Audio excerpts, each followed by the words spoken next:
Welcome to this special coverage. First, we delve into the tragic car attack at a German Christmas market in Magdeburg, Germany, which has left 5 dead and over 200 injured. This incident has raised renewed concerns about public safety and national security across Europe. Chancellor Olaf Scholz has condemned the Magdeburg Christmas market car ramming as a horrific crime and pledged a thorough investigation. The Friday attack left several dead and injured. Police evacuated the area to investigate a suspected explosive device, which was later ruled out. Hospitals and emergency helicopters were mobilized as the car sped through crowds, with graphic images of the aftermath circulating online. Authorities revealed that the attacker had rented the vehicle shortly before the incident. Polizei, Feuerwehr, Hilfsorganisationen hergekommen sind, wie viele sich. Egypt has condemned Friday's car ramming incident in Magdeburg, which has left numerous casualties and injuries. In a statement, the Egyptian Foreign Ministry expressed solidarity with Germany, denounced all forms of violence and terrorism, extended condolences to the German government and people, and wished the injured a swift recovery.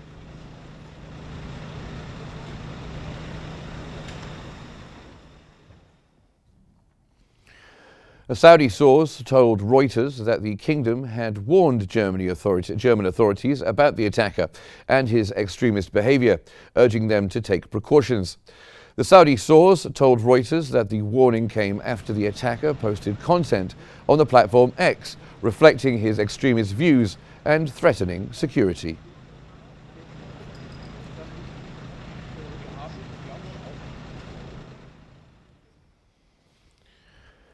Italian Prime Minister Giorgia Meloni has expressed solidarity with Germany, where a driver has rammed a car into a crowded Christmas market. Speaking in Lapland, Meloni said that this type of attack was not an isolated incident and that governments needed to ensure the safety of our citizens, describing it as a security issue. All'intero popolo tedesco è un tema con il quale ci confrontiamo. Joining us is Ibrahim Kaban, a renowned writer and political researcher, to shed light on these pressing issues. Thank you for joining us. Now, the attack on the Christmas market has shocked Germany and it's shocked the world. Could you give us an overview of what happened and maybe some details surrounding the suspect?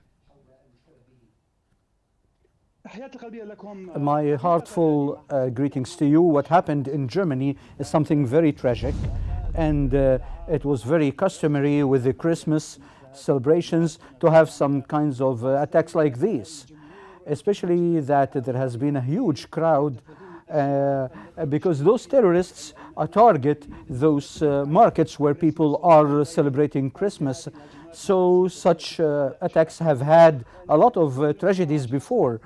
In Germany, in December 19th, this has happened some years before, and it happened this year as well. This has some strategic dimensions because it's like a whole chain of incidents. The attacker was not an extremist Islamist, but he is an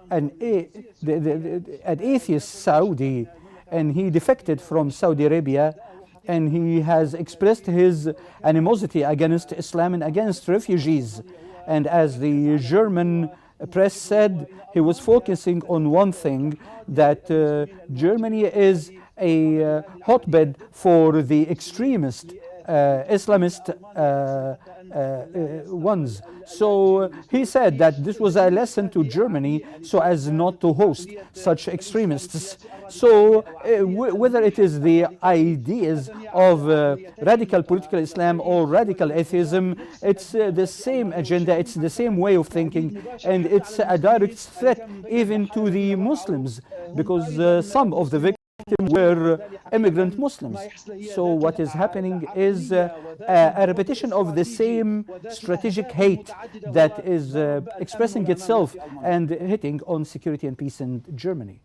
Well, given what you have just told us, how has this incident influenced public sentiment and the political discourse in Germany? On the political level, this would have a great impact. Here in Germany, there is a competition between democratic and leftist parties, as well as the centrist and right-wing ones. So this is happening within the coalition government that has some center-left trend. So it has failed in dealing with the immigrants, and the far right in Germany and the Socialist Christian Party are both criticizing this government, this coalition government in Germany. In fact, the political picture in Germany is witnessing some more tendency to go right, because the right-wing parties are becoming more and more radical and trying to increase their influence, because we are nearing some parliamentary elections that will bring a new government.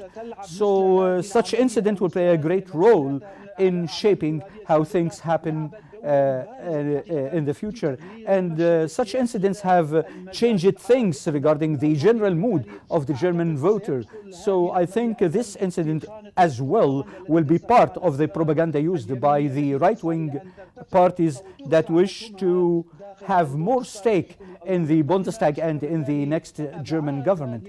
So the prospects of this incident will be catastrophic to the parties that are caring more for the refugees. Though the one who perpetrated this incident is not Islamist, but the Muslims pay the price even for that, with more restrictions, more pressures, because the refugees are the tools of gaming between the political parties in such incident. And this, so the political scene in Germany will be more tragic and more worse to the because of the rise of the right in Germany. So, in your view, are there lessons that could be taken by Germany and wider Europe from this tragedy to enhance public safety at these kind of large-scale events like Christmas markets?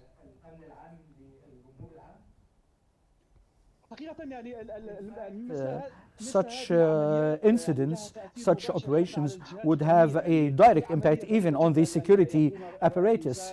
It's a very strange thing that someone takes a car and rams people like this.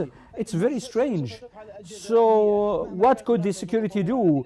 No matter how developed the German security, but the democratic climate in Germany that allows more freedom would be abused by the extremists of all sides to abuse such situation, to commit such incidents.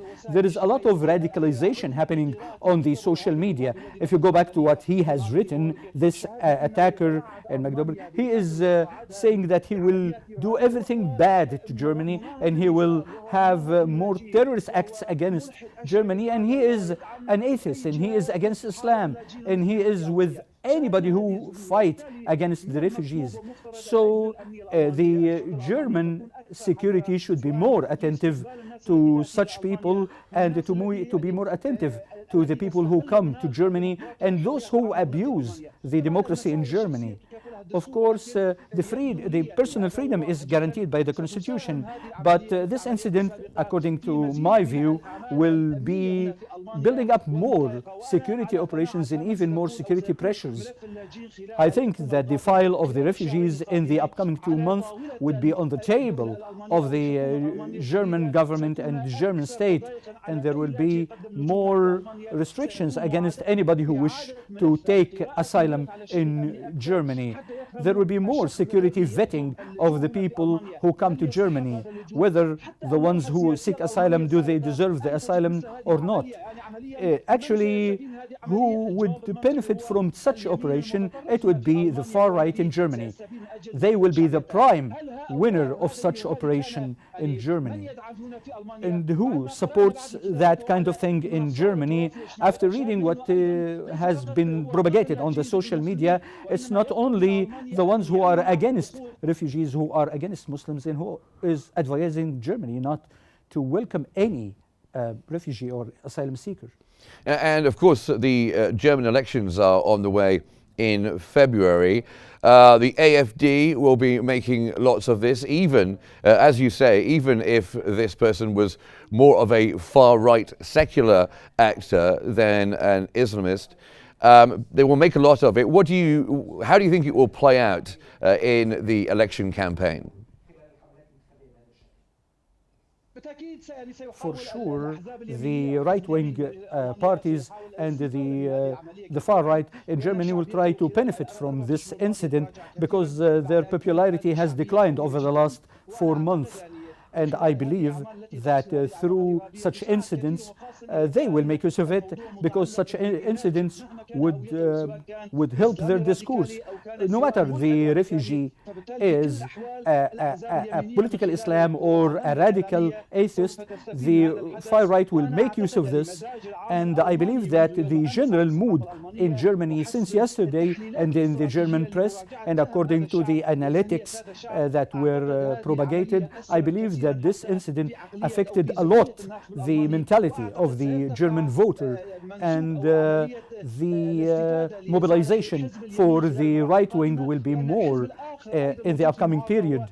And the CDU German party that was in the government 4 years ago will also benefit from this because the rhetoric of this party has been more strict on migration and refugees. So the next German parliamentary elections will be highly affected by the terrorism that happened today, and it has provoked all Germans and provoked all the German society. It is very much harmful to the refugees. These pockets are not only for Germans. People from all walks of life and from all ethnicities and from all countries are there. So the German elections will witness more mobilization for the right wing on the expense of the leftists or anybody else. Well, thank you very much, Mr. Ibrahim Kalban, for your views on this incident. Thank you very much for joining us on the program. Now, we shift our focus to the latest developments in Syria, where recent events signal significant shifts in the region's political and security dynamics.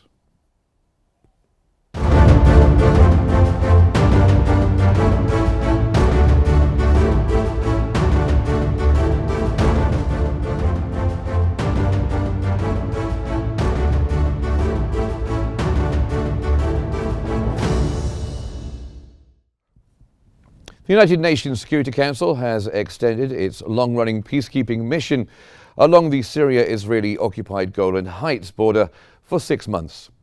In its resolution adopted on Friday, the Security Council urged both parties to adhere to the 1974 Disengagement of Forces Agreement and uphold the ceasefire.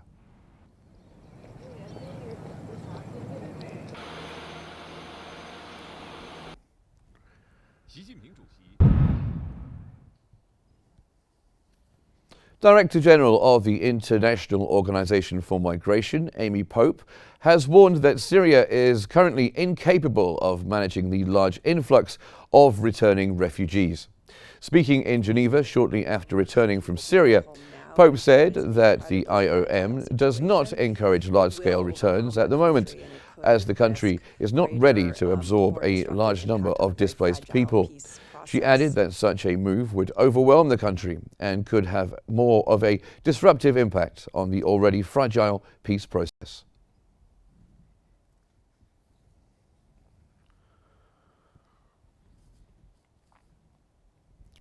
And to discuss these changes, we're joined by Dr. Mohammed Osman, who is an international relations specialist. Welcome back to Q News, Doctor. Thank you for being here with us. Now, reports indicate that Syria's new government has appointed a foreign minister as they seek to build international relations. What does this appointment signify for Syria's diplomatic future? Thank you, Mark. Always good to be with you. So today, finally, the new Syrian government has appointed a new foreign minister. And of course, this has been long-awaited decision by the new Syrian government, because in the absence of a Minister of Foreign Affairs, they did not have a permanent spokesperson that can engage in coordinated and systemic dialogue with the national community, and also advocate for Syria's foreign policy agenda. The pick was Mr. al-Shibani, and he is, not to my surprise, he is a leading member of HTS, Hayat Tahrir al-Sham, the current entity that is dominating the government in Syria. And he went by several acronyms before, not his real name, like al-Attar and other things. However, we now learn his actual name, which is al-Shaybani. And the new foreign minister, I think, will focus on garnering support and recognition for the new Syrian government internationally. And I think they are achieving that even before his appointment. And also, I think Syria is in dire need for someone to speak up against Israel's expansionism in southern Syria and beyond the Golan Heights and in the buffer zone. And I think the existence of a foreign minister in his office will help facilitate that. And I believe that they will try to engage in diplomatic campaigning in order to garner support against what Israel has been doing. I don't think they will achieve any success, and I do not think it is a priority, but it is something that they have to do, at least to save face at this moment. It certainly does seem that progress has been made even before the appointment when it comes to Syria and the international community. Western countries, including France, have begun re-establishing diplomatic contacts with Syria's new leadership. And now, how might this renewed engagement impact Syria's reintegration into the international community? And what does it mean? You mentioned Israel there. And the Golan Heights. What does it mean for that situation? Will the international community take more of a hard line? It seems that, to answer your question from the beginning, it seems that it's a continuing trend. What has been going on, the approachment by Western countries of the new government in Syria and their conditional, it seems, recognition of their legitimacy. France, before that Germany, and even the United States, a delegation led by a senior official from the State Department went and visited Damascus yesterday and met with Ahmad al-Shara, the de facto head of state of Syria. And it seems that the meeting was positive, and the proof of that is the U.S. decision to remove the $10 million bounty on Mr. al-Shara's head, which is an indication that things are moving in the right direction in the normalization of relations between Syria and its new governing force and the United States, and of course, along with the collective West. However, in terms of mobilizing Western support against Israel's behavior, I do not think that they will manage to do that. The United States openly endorses what Israel has been doing in Syria and has been out there justifying and finding justifications, vague and silly as they are, for Israel's aggression against Syria. European countries, they were a bit vocal, but they didn't seem to be willing to take any action, just like the case with Gaza and Lebanon before that. So let's not pretend to be surprised. So I do not think it will improve anything on that front. And I do not think it's even a priority for the current Syrian government to hold Israel in check or to halt their expansion within their territories at the moment, because I think they have much more pressing issues that they need to tackle from their view, of course, that might be existential to their continuation as a governing force. And given these recent power shifts, what are the immediate challenges facing Syria's new authorities in terms of governance and maintaining stability throughout the country? Of course, the devastated infrastructure is one challenge, and they will need humongous economic support in order to start rebuilding the country and rehabilitating the infrastructure so that it can provide the basic services to the people. A second challenge is the security challenge and the absence of the military and a regular security force. And now it's up to the rebel militias or whatever you call them, the armed factions, to keep law and order. And they're not doing their job properly, of course, as we can expect. There are scenes of chaos and violence in some parts of the country, and they might even grow in the next few weeks after the euphoria of revolution, of so-called revolution, wears out. So now the challenge of security is very pressing, and I think that might be why Mr. al-Shara was calling for all the disarmament of all the armed factions and their integration into a unified force under the umbrella of the Syrian army, which does not exist until now. It collapsed after the fall of Assad, and it has not been reconstituted yet. And the third challenge, of course, and I think it's the most pressing, and what you mentioned in the segment, in this current segment while you were reading out the news, was what the IOM said.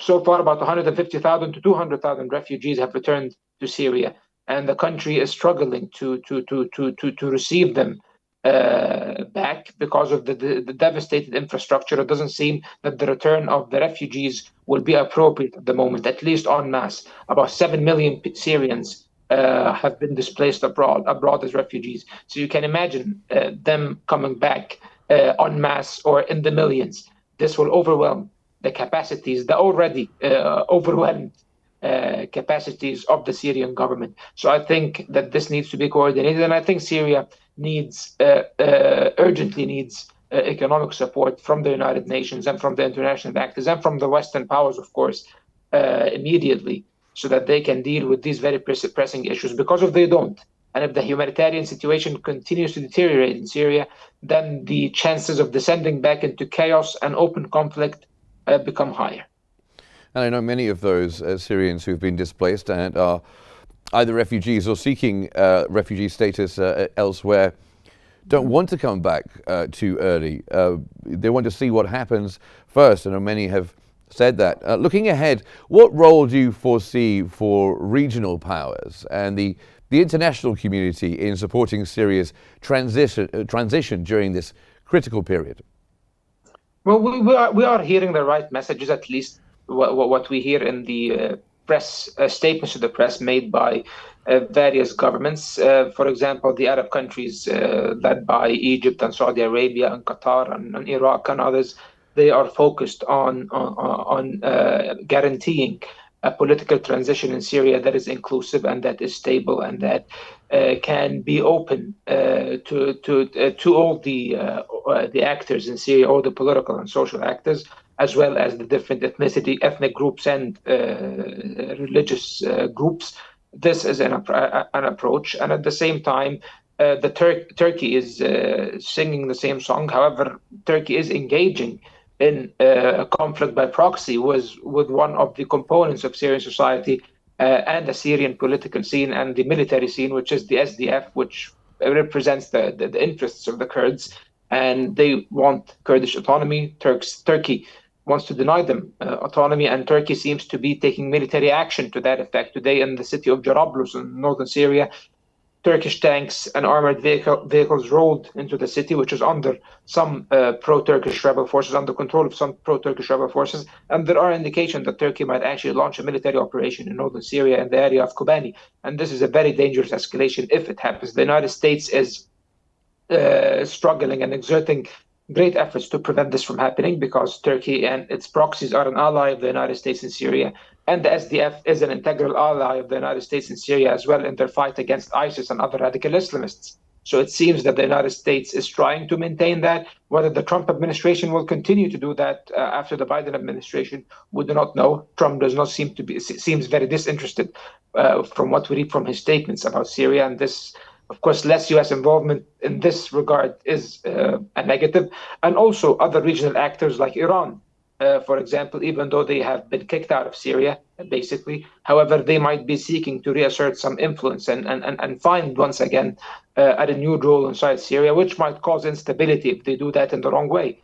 And speaking of international actors, the Russians, they are only eager to maintain their bases in Hamaymim and Tartus on the Syrian coast. However, it doesn't seem that they will be very involved. However, the statements by President Vladimir Putin that he will meet with President Bashar al-Assad and that he is still invested in Syria do raise concerns about the nature of the future Russian role.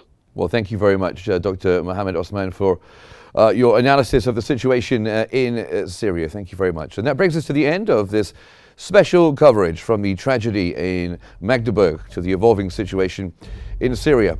Thanks for watching, and we'll see you next time for deeper analysis and reporting.